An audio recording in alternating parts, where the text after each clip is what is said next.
there together and with the support of the government of Aruba in an excellent cooperation.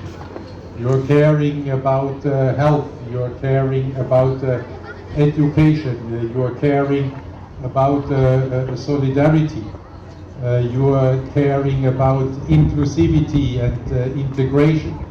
And there I really want to pay tribute, not only to the National Olympic Committee of Aruba, but to all Arubans and to the government of Aruba, what you, the Arubans, are doing for the many, many refugees of Venezuela is a model for the entire world, and you can be extremely proud of this, and we are extremely grateful for this great human gesture.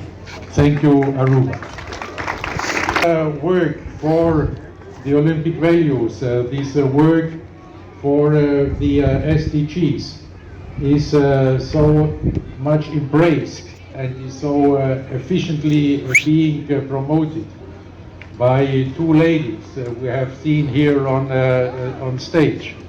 By, of course, my Vice President in the IOC, Nicole, who is representing Aruba on the world level in such an excellent way and is putting Aruba on the world map, not only of sport and the athletes, but on leadership of sport in the world.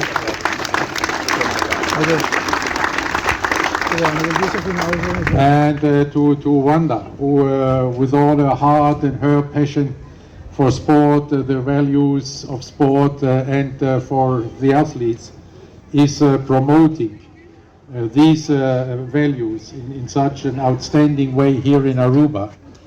For all these reasons, I would like to present to these two ladies the IOC President's Trophy on Sustainability and Peace for their achievements.